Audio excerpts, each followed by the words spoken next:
basically, kind of an overview. I sent it to you this morning, but we're gonna go over. Soraya gave us like some details on the mission critical processes, non-mission critical processes, and the data and information flow. But we sent that to my professor, and he needed like some more details. So we're just gonna like kind of try and get some specific questions to you. Okay. And then we'll go over the applications and systems, and then the network and infrastructure. Okay, for sure. Well, maybe do you want to say a little bit about like what you do first? So Yeah. maybe we can. And then introductions. Yeah, introductions. Yeah. Okay. All right, so my name's Laura Graham, the store manager here.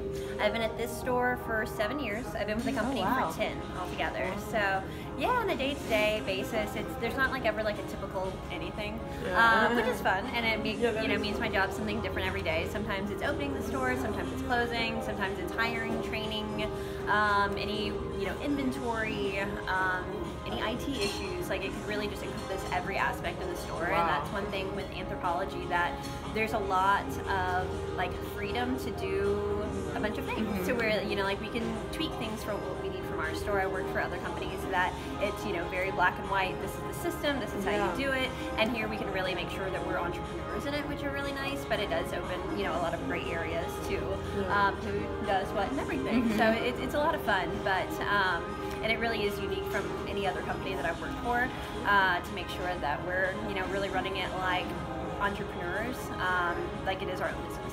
Oh wow. Very cool. And how did you start? So you started working here. So I have worked at a few other companies. I worked for Gap and I worked for Aveda as managers, and then I applied for a lower level manager position in Houston, and was on one of the store opening teams for one of the Houston stores. Got promoted to the big store in Houston on Westheimer, and then moved here 7 years ago, and that's why I moved to Baton Rouge. Got a promotion. Wow. Yeah. Very cool. Okay, so we'll just dive right in. Go I've for been, it. I've been to that one in Houston. Oh yeah, It's good. I know that one. It was so pretty. I know. I lived in Houston the last 2 summers. Oh, nice. I like it. Very Anyways. cool. Okay, good. Sorry. Okay, the mission critical processes. So we're basically looking at the processes that are directly contributing to generating revenue in the day-to-day operations of the business. So these things that if they stopped working, then business would completely halt. And Soraya had given us point of sale system and your servers. Yeah. But if you wanted to add anything to that, or if there's something else that you would want to say, I'll just let you. Those are the two main ones, and we've actually had issues somewhat recently with both of them. So that's how One you of them. know. Yeah, because Okay. other than that, I feel like everything else, like it may hinder sales, but everything else, it would still keep on going. going. Yeah, like the servers, it was an actual global issue one Saturday that I came in at 1 and couldn't do a lot of things. Couldn't process credit cards, couldn't do returns, couldn't like look people up to like any kind of information. And then it was like slowly but surely we were able to like start doing, like we could do like process a credit card, we could take this, but it really like the registers itself was functional, but it didn't do anything. Yeah. So it's like, all right, well, a little that tease. definitely, Because it wasn't yeah. connected. And then kind of on the same thing to where like when our registers are absolutely down, then we can't do anything because since everything is based through that. So a couple years ago we were actually we had a downtime box, and that was when we were able to like write credit card numbers down and process them later, but for security issues we stopped doing that.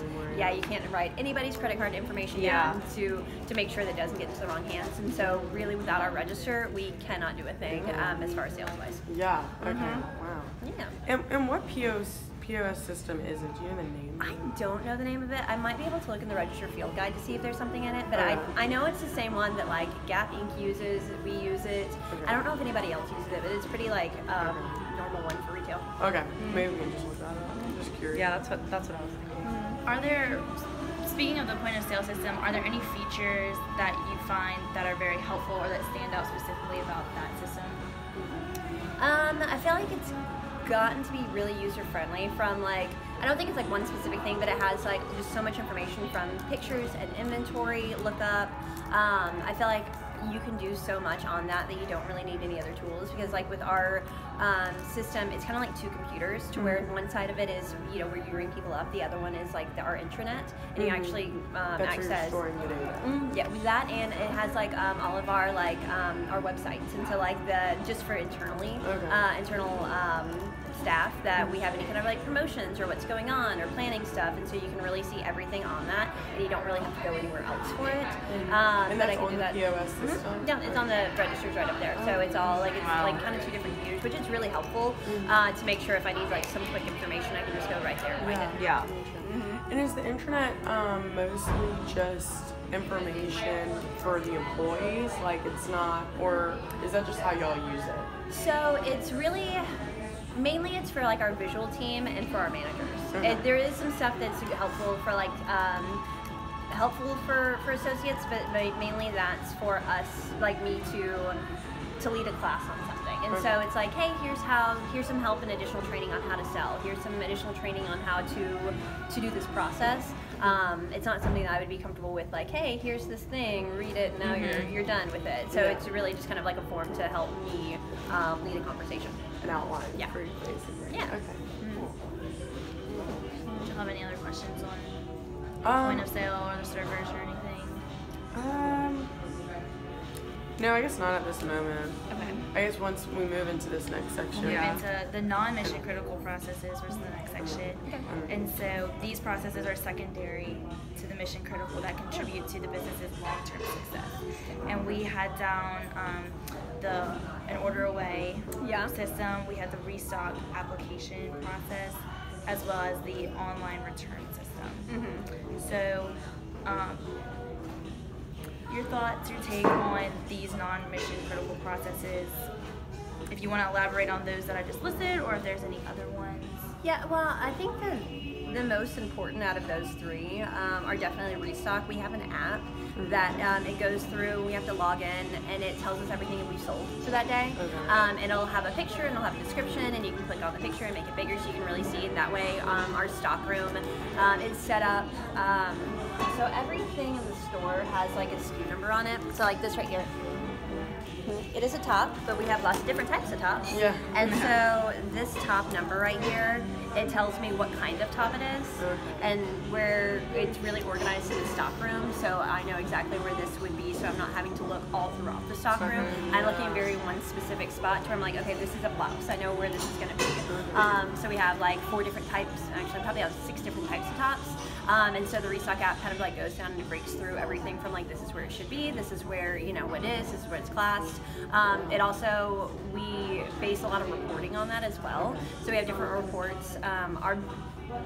We have 2 different reports that we use mainly. One is called TYLY, it's called This Year, Last Year. And so it's comparing all of our numbers. And so this way, if I want to know like, hey, how is my blouse business? That's how it's going to break it down to where that class number is, to make sure that like we're staying on track with company and what it is, or the expectation is, and that kind of goes back to what department bought it, to where if it's a blouse or if it's something else, or what it's all considered. So that was a different tangent, but it all kind of goes back to research. No, it's helpful. Yeah. Where do you access the TYLY report? TYLY, it's through the intranet.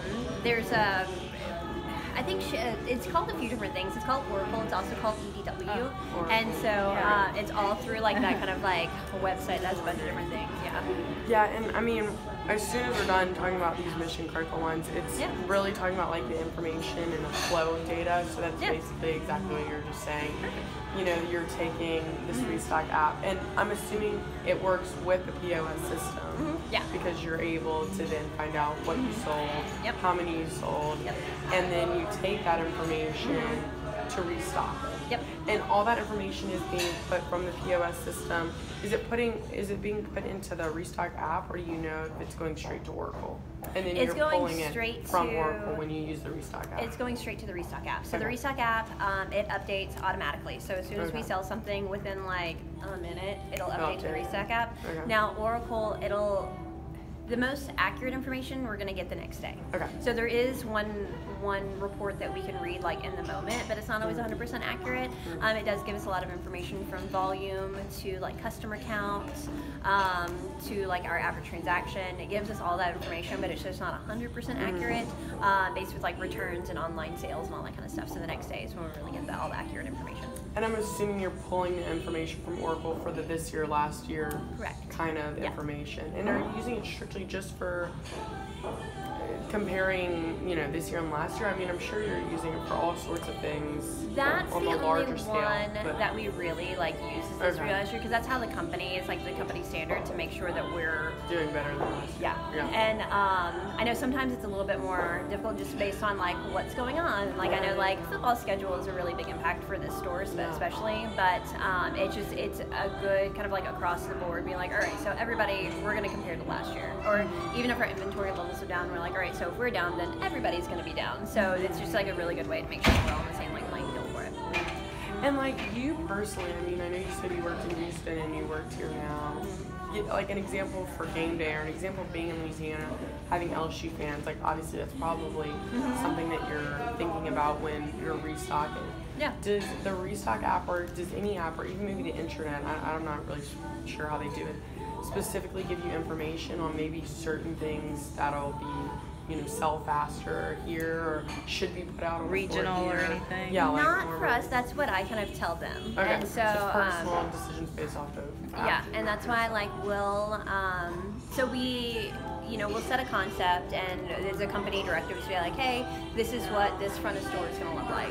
And then, you know, Erica, she's over there setting it up, and we'll kind of talk through and be like, all right, so this skirt is going to blow out of here because it's yellow. And so we'll make sure to put that front and center, even though if company says, hey, you know, it's not a huge focus, it's going to be over here, but I know that it will sell out of here. Right. But there are some things that company, you know, buys a lot in, so they want to make sure that we're getting behind it, and that's the kind of stuff that they'll tell us.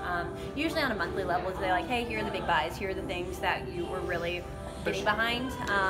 Like right now we have on that wall over there, like Rifle Paper Company, always really a big seller for us, but right now it's actually their 20th anniversary and our 10th year partnering with them, and so we have this, you know, they really invested a lot in Rifle Paper Company and what they bought, and so now we have a big presentation of it over there. Okay. Yeah, I know, it's my favorite. So cute already. I love it. I want it all. They have bedding now, and I'm like, ooh, do I need rifle bedding? We've had this conversation with our planners. Yes. I know. Oh man, yeah, this is hard to work at a store like this. Oh my gosh. I'd be so tempted all the time. I couldn't. Yeah. I've only worked at like an oil and gas company and there's no temptation there. Consulting company. There's no temptation there.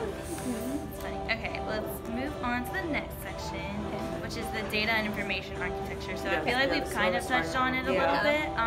Our first question is, what is the flow of information? What information do you track day to day? So for specifically, I mean, I guess inventory would be all done through the Restock app, like you were talking about earlier.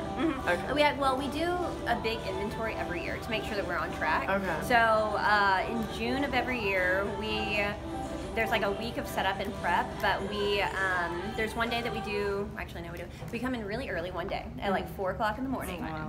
Yep, we're all in our PJs, and we get here early, we have lots of coffee, and we scan every single item in the store. So home office keeps track of like of all the SKUs that we should have, and this is our way to be like, okay, so here's what we actually do have. So whether it's like, there's 3 different types of loss, like internal theft, external theft, and paperwork errors. So say somebody returned something for the wrong SKU, or somebody actually stole something, it's to make sure that we're all getting on the same page. And so that's our kind of one time a year to like hit the reset button to make sure where we are, and we get our results from that.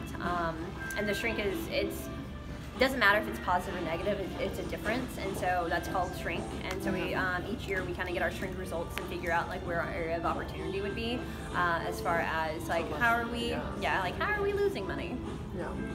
And is that information, I mean, are you using the POS system to scan that in, or are you using the Restock app? Like, how are you? It's actually a different gun that we use, and it goes all to home office, and they release it probably like a month to us. Like about a month later, we get all the information, say, hey, here's where you lost everything. Because we'll do sometimes, you know, if they're like, hey, there might be some really big discrepancies, we'll have to go back through and we'll recount some stuff.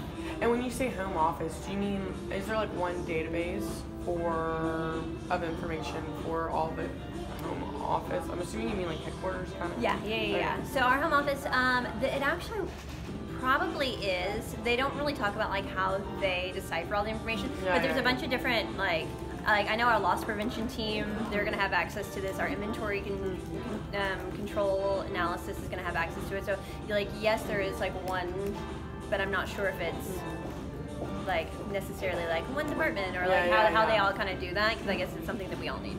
Yeah. Makes sense? Yeah. But typically, to get something from here to, you know, checked out to replace, all that kind of stuff, you're going to be using the POS system first, then the Restock app. And then you're using the Restock app to restock it. And then I'm assuming the information is going to Oracle so that you can pull it for multiple things, anything that you want to. Yeah, okay. And then it's also going to home office, so that way they can replenish it or say, oh my gosh, y'all sold out of this top, y'all need to get more like it. So that way it'll go to our, because there's two different teams. There's the buyers that, you know, we're like, okay, so this top did well for them. And there's also the allocation team. So the buyers buy X amount of this blouse, and they decide, the allocation team decides who gets that blouse and how many of them. So, you know, based on previous year sales. Yeah. And so, like, say we did really well with it, but New Orleans didn't. We're gonna get, you know, maybe we'll get a little bit more this time, and New Orleans just won't get the top at all. Yeah. Okay. Very interesting. I think it's really good. So I think we touched the second question, the system that collects the information, and how do we access it. And I guess, can you elaborate any more on how you apply this data to decision making or anything like that? So you personally, maybe as a manager, maybe. Well, there's two different ways. One of them is like merchandising, and so making sure if it's something that, say we sold out of a top and it did really well, what's the next best thing? So what tops is going to be kind of similar enough to it to where we're going to have that same result, or if something's really underperforming and say it's doing really well for company but not for us, and I mean, like, well, why aren't we selling it? Do we know how it fits? Is it something that maybe it's hidden in a spot? So how can we really get behind it? And then like, how do we want to like focus and sell it? So is there something that we really need to like get behind, like fit sessions, or maybe not with a specific product, but just kind of looking at different other like key performance indicators? Is it something that maybe we're not selling complete outfits? Maybe we're just selling tops, and you know, what about bottoms? Like, you gotta have like a complete look, or maybe like, how are we adding on accessories, or like what else are we missing, or maybe we are missing or meeting our expectation, but how can we continue to push it, and how can we exceed it? Man, so it's kind of like a statistical analysis a little bit, like you have to give and take where it It's hard because it's like there's not one right or wrong way to look at business of it. So it's really, it's kind of what you're passionate about, what you're looking at, and like me and all of my managers can look at it and really take something else away and be like, hey, this is what we need to focus on. And so it's just kind of like, all right, so what's the biggest focus, or what's something that maybe we've been focusing on this one area for, you know, the past couple weeks, and we're not seeing any difference in it. Maybe we need to focus on something else, and we'll kind of go back to that later. And you're using that information. There's nothing else that you can think that you're pulling from, I guess, besides day-to-day, just stuff that you're seeing, not anything technical. Correct. That would help you make those decisions. Yeah, just any kind of numbers and any, like, that's what I don't know, I feel like feelings can be so inconsistent about what the actual, like, what's going on, and the numbers in the black and white of it can really help you see, like, okay, so this is what, you know, is really reflecting our sales, or our interactions with the customers, or how we're set up, or, you know, whatever it is. But yeah, you saying that you think that you had a little bit more, you know, flexibility here, you know, acting more like, you know, entrepreneur for the company, you know, but So I know when I worked at Gap, they were like, right, this is what you're focusing on this week. Like, this is what you need to get behind. And that's what the expectation was. And here, they give you a little bit more. Yeah, so it's like, you know, we're doing, like, my store could be doing really well in dresses right now, so we need to focus on jeans, and the New Orleans store could be doing, you know, complete opposite business, and so they need to focus on something else because that's what makes sense for them. And these reports just pretty much are pulled, like, as you merchandise the floor, or you're changing concepts, and then we have the reports, like the sales goals that are obviously printed day to day. So sales goals are, so we get a goal for the month that the company says, this is your goal for the month, this is your expectation, and then I'll go through and I'll figure out the breakdown for the week and the day. There is some flexibility, so say we didn't make our Tuesday goal by like $500. We're gonna add that onto our Wednesday goal to make sure that we're still kind of keeping track of it to the week. But we want to make sure that we're staying on track on a daily basis, and that's why we even break it down hourly throughout the day, and we pull those reads to make sure that it's not like, oh, do $5,000 today. It's like, that's a lot. Yeah. Yeah. And that information is coming from home office, like they're distributing it, obviously, but they're getting those numbers and stuff based off the information that's going to the home office, which we're assuming is a different database than the Oracle database that. All the same. No, it is the same. Yeah. Okay. Yep. So it's totally the same. So yeah. that same Oracle, y'all pull from it. Home office pulls from it.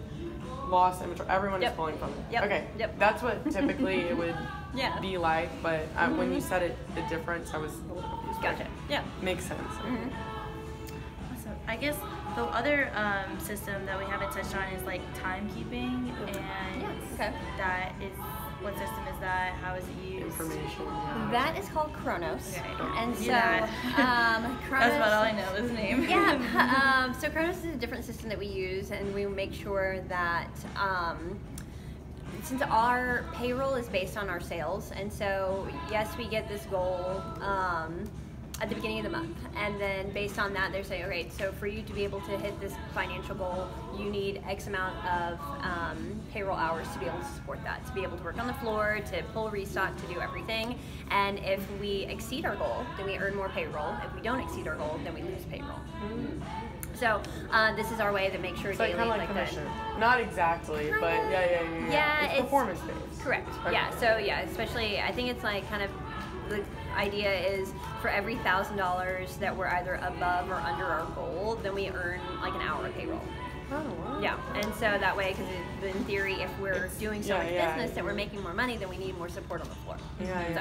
And this is what we use to clock in, clock out. It tracks any kind of benefits, like vacation for full-timers. If we need to put in any kind of like requests. I'm trying to think. I feel like I spend a lot of time in there that's how we make the schedule. That's a big one. Because they really streamline the scheduling process to where it'll generate for us, and we just have to go in and edit it to make sure that it's supporting, because it'll take in a lot of information for like things going on. And so like this week we're setting all of our home concepts for this month, and so it knew that ahead of time, so it said, okay, so you're going to need a lot of support on these days to make sure that you can like help move all the mugs and like set all the things and do everything. So it also has like, it knows when our shipment should be heavy. It's not always right, but like for this week we're getting in all of our Christmas stuff, which is amazing, but it's a bunch of tiny little things to unwrap. So we need more hands to help unwrap it. I see. I know. There's this beautiful silver swan that we got in shipment today. I know it's a little ornament, and I love it. I know. It's so pretty. Cute. Man, as soon as October comes, Christmas. I know. I went to Hobby Lobby the other day too, and it was just like split. Between like, there's like a little bitty Halloween pod now, and it was like everything else is Christmas. Love it. Alrighty, yeah. I guess how does the Kronos app connect to like the date, like the I'm assuming it's database, using Oracle as well. Like it's going it to connects Oracle. to Oracle, or how does it know those goals or what's going on in the store to be able to tell you, hey, this is how you should schedule? So there are certain things that it does get, and I don't necessarily think it gets from Oracle. I think that it gets, like, I think home office is telling it, like, hey, like, this is when we're planning to set this up. Like, this is when we're getting it, because, like, for home moves, that's not anything that's monetary based. That's something that they're just like letting them know, like, hey, here's some due dates coming up soon, so we're gonna need some more payroll for it.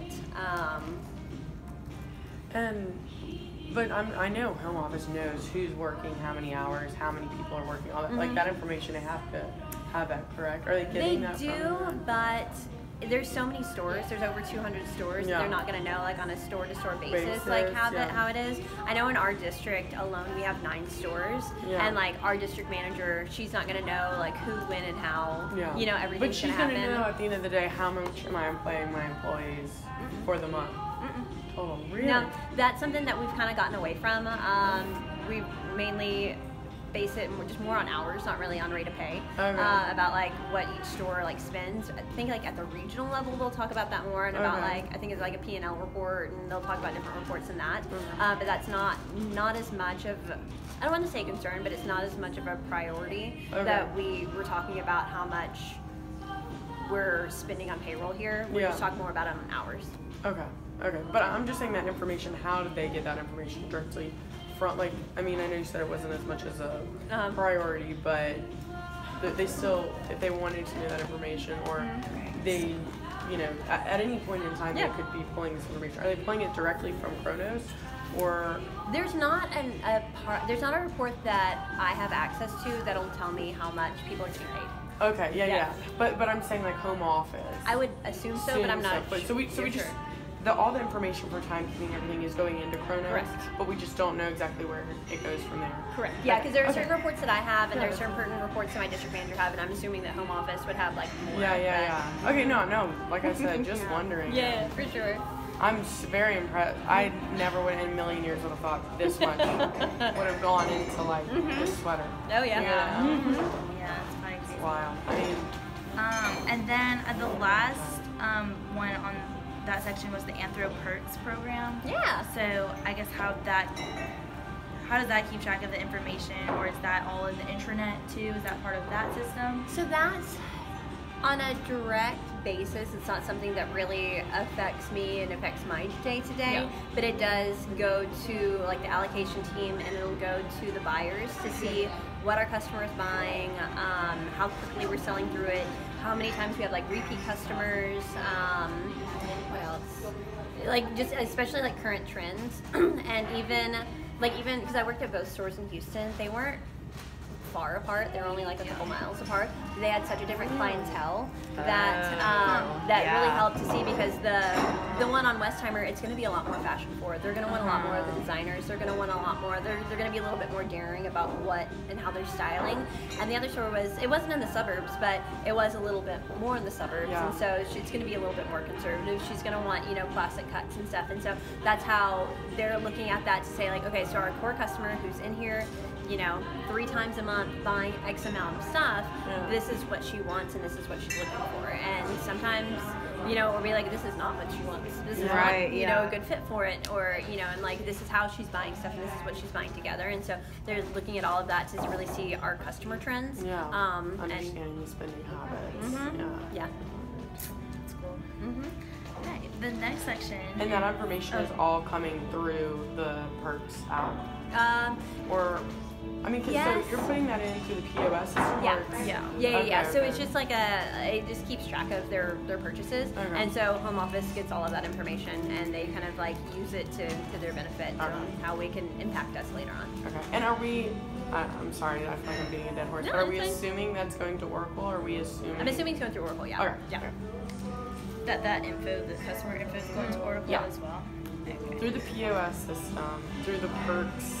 Like, I'm sure it's part of the Perks. Home office is like tight with Oracle. Yeah. And they're like, well, it's like somehow they run all those reports. It's like any ERP system. You're gonna have all of your information in there so that you can just pull out and do whatever the heck you want to do with it. And obviously, you use it a lot on a daily basis, but they're also using it a lot in so many ways that you probably don't even know. Sure. Yeah. So it's that's where I obviously automatically assume it's where it's going. Yeah. But I just want to try to just take a picture. She has the experience in how it all ties together. She's the big picture idea, and we're like, all right. I can only imagine how hard it is just to like imagine doing that without actually like seeing it. Yeah. That has been our problem, is just like breaking it down in a way that we want you to understand it too. I mean, I don't know your personal background, but I don't think you're gonna like be an IT whiz that knows exactly what node is connected to what, I don't know what that is, And so, in a way that we can explain it to you, because the information, like this is where everything is going. But if we're just like, well, what's the data and information architecture of your, we just like knew that like a terms. Conversation would be way easier to facilitate it. And you wouldn't believe how many IT people cannot communicate at all with business people. I mean, that's my favorite thing to do because it is such like a niche area, because the people that go into IT typically are really like big nerds. They just sit and they just stare at the computer all day, and that's all they want to do. Yeah. And so having that communication piece, you think that you would just be able to get it done, but it's really missing. Yeah. And so kind of being a translator almost can make it be a lot easier, and you get all the same information. But, absolutely. It's a little bit easier. I have one small, different question. It's a little bit off topic of that, but so whenever we were you were talking about customer trends and like patterns and stuff, and obviously you can like apply that to a marketing standpoint. Does each individual store have to like get permission to, like, this store would obviously market to like Tiger fans, or New Orleans would market to like Saints fans or something like that? Does each individual store have to get like a yes or a no answer before they start like targeting their regional customers? No, but we have to, I think, kind of do it like in a discreet way. And so, like, That's interesting. we have to we have like our monthly like messages, and so we have like this concept over here, and it's going to be a little bit more feminine than the other areas of the store. And we're going to have some of our skirts and our more glittery tops and stuff. And there is some expectation to make sure that we're in line with company, but if we know, if we know that whatever we put on this front table is gonna sell out of here because it's purple and it's green and it's fun for LSU game, then we're gonna put it right there, and then it's still in line with company, but there are just some smaller moves, or even if we wanted to dress like one of our forums, it's in more of like a LSU outfit, but still have the other two that are they all coordinate together. And over the weekend we had a rack in the fitting room that was some good go-to LSU looks, and so we can do something like that to where it's not here's our LSU section, to where it's a little bit more discreet, just sneaking it in there. I never thought about that. That's interesting. I was just wondering. Thank you. Of course. Next section is the systems and applications. So we've touched on a few of them, but I was when I was thinking about this question, I was thinking on our mobiles we have different applications. Could you give us name a few of the ones that are used that you could talk about? Actually, I'm gonna go grab a mobile and I can show y'all. Thank you. Man, this is great. That's so cool. Hey, why don't you cut it here and we can start recording another video maybe? Just because I have no idea how long this video is going to be, so when we sit